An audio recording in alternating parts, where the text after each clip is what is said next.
नमस्कार बंधुरा माয়ের হেসেলে সকলকে স্বাগত। আজকের আপনাদের সাথে শেয়ার করব দেশি মোরগের লাল ঝোল আলু দিয়ে। এই দেশি মোরগের লাল ঝোল দিয়ে গরম ভাত খেতে অসাধারণ অপূর্ব লাগে। যারা এই মোরগের মাংস খেয়েছেন তারা জানবেন এর স্বাদ কেমন। যারা খাননি, আজকের আমি যেভাবে এই দেশি মোরগের মাংস রান্না করব, এই সেম প্রসেসে যদি বাড়িতে রান্না করেন দুর্দান্ত খেতে লাগে।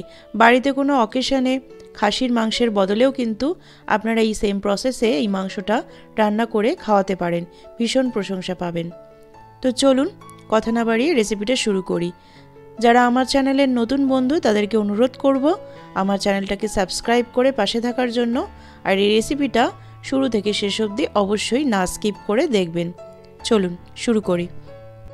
এখানে নিয়ে নিয়েছি দেশি মোরগের মাংস, কাঁচা মাংস ভালো করে ধুয়ে পরিষ্কার করে নুন হলুদ মাখিয়ে রেখেছি। এখানে শুধু নুন হলুদই মাখানো আছে। দেখুন মাংসটা আমি ভালো করে দেখিয়ে দিচ্ছি, পুরো স্কিন সমেত মাংস। যেহেতু স্কিন সমেত মাংস, তো মাংসটাতে প্রচুর চর্বি আছে, তো রান্না করার সময় কিন্তু অনেকটাই তেল বেরোবে। খেতেও কিন্তু ভীষণ টেস্টি হয় এই স্কিন সমেত মাংস।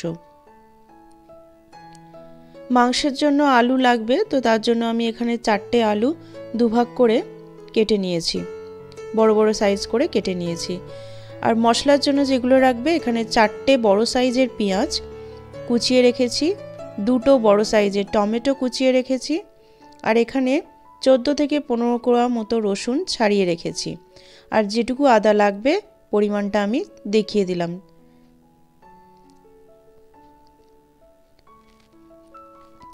কড়া বসিয়ে দিয়েছি, কড়া গরম হয়ে গেলে রান্নাটা সর্ষের তেলেই হবে। তো আমি এখানে সর্ষের তেলের পরিমাণটা অল্পই দিয়েছি, যেহেতু মাংস থেকে প্রচুর তেল বেরোবে, স্কিন সমেত মাংস, তাই আমি তেলটা খুব বেশি দিইনি। তো তেলটা গরম হয়ে গেলে আমি এখানে আলুগুলো একটু নুন হলুদ দিয়ে ভালো করে লাল করে ভেজে নেব।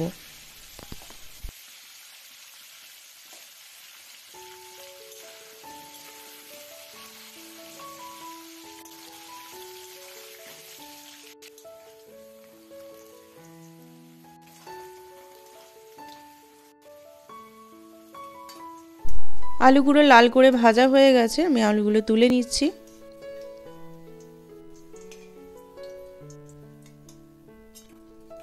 এবার ওই তেলের মধ্যে দিয়ে দিলাম 2টো তেজপাতা আর কুচনো পেঁয়াজ। কুচনো পেঁয়াজটা দিয়ে লাল করে ভেজে নেব।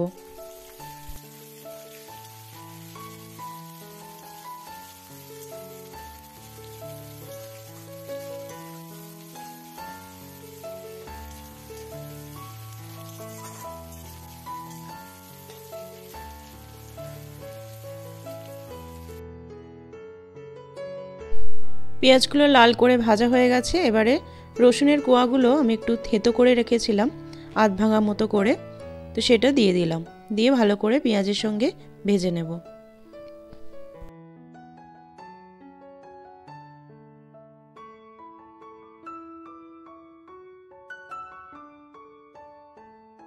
পেঁয়াজ রসুনটা ভালো করে ভাজা হয়ে গেলে কয়েকটা কাঁচা লঙ্কা চিড়ে দিয়ে দিলাম, 7-8টা মতো। যে যেরকম ঝাল খাবেন সেরকমভাবে লঙ্কা দেবেন।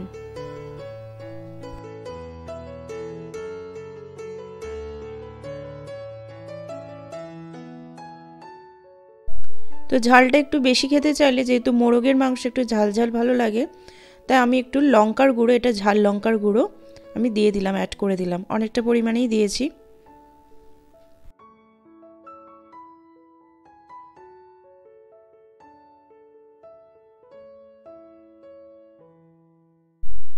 তো সব কিছু কষানো হয়ে গেছে। এবারে আমি নুন হলুদ মাখিয়ে রাখা মাংসটা দিয়ে দিচ্ছি। মাংসটা দিয়ে খুব ভালো করে এবারে ধৈর্য ধরে কষতে হবে। এই মাংস কিন্তু অনেক শক্ত হয় খাসির মাংসের মতো। খাসির মাংসের মতো কিন্তু এই মাংস সিটি দিয়ে সেদ্ধ করতে হয়। আগে ভালো করে কষিয়ে নেব, তারপরে প্রেসারে দিয়ে সেদ্ধ করব।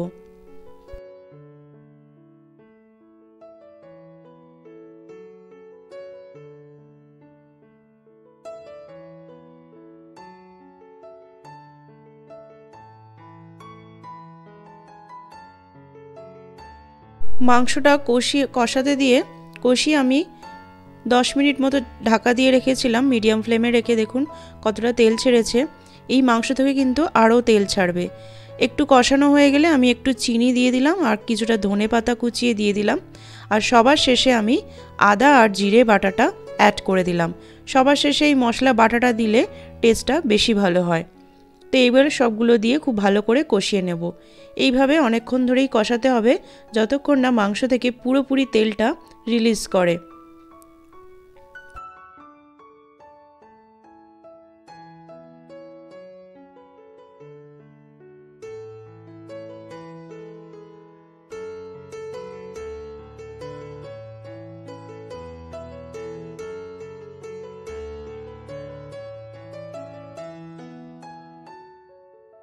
তেলটা দেখুন এখানে খুব ভালো রকমভাবে তেলটা বেরিয়ে এসেছে। আমি এখানে 1 থেকে 1.5 ঘন্টা মতো মাংসটাকে কষিয়েছি। কষানোর শেষে টমেটো কুচিটা অ্যাড করতে হবে। টমেটোকে দিয়েও ভালো করে কষিয়ে নেব।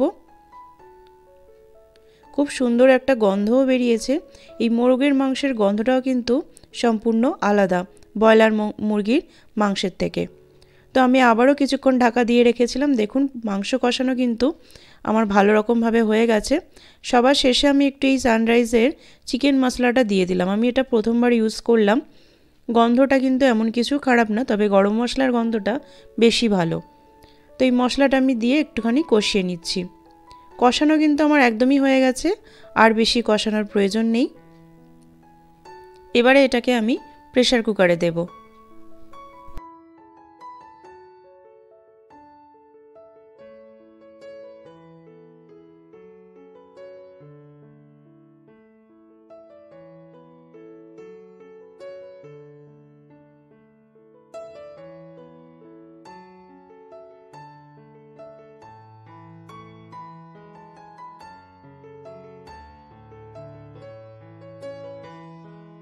প্রেসার কুকারে দিয়ে যে কড়াইতে আমি মাংসটা কষেছিলাম ওই কড়াইতে জল দিয়ে একটু গরম করে ফুটিয়ে নিয়ে এই গরম জলটা আমি ঢেলে দিলাম কড়াটাকে ধুয়ে।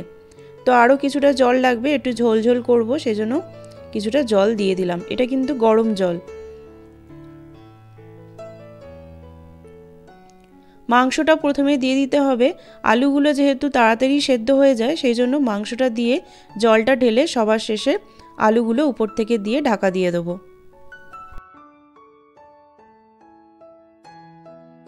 প্রেসার কুকারে ঢাকনাটা এঁটে দিলাম। 7-8টা মতো সিটি পড়লেই মাংসটা হয়ে যায়। 7টা ফুল সিটি দিয়েছিলাম আর শেষের সিটিটা সিমে করে দিয়ে রেখেছিলাম। তো 7 থেকে 8টা সিটি দিলেই কিন্তু মাংসটা হয়ে যায়, এর বেশি কিন্তু লাগে না। তো আলুগুলো তো সেদ্ধ হয়েই গেছে। দেখুন আলুগুলো উপরে দিয়েছিলাম বলে একটুও ভেঙে যায়নি। শেষে গরম মশলা বাটাটা দিয়ে দিলাম, 4টে এলাচ, 2টো দারুচিনি আর 2টো লবঙ্গ বেটেছিলাম, আর দিয়ে দিলাম 1/2 চামচ মতো ঘি। খুব ভালো করে মিশিয়ে নিলাম।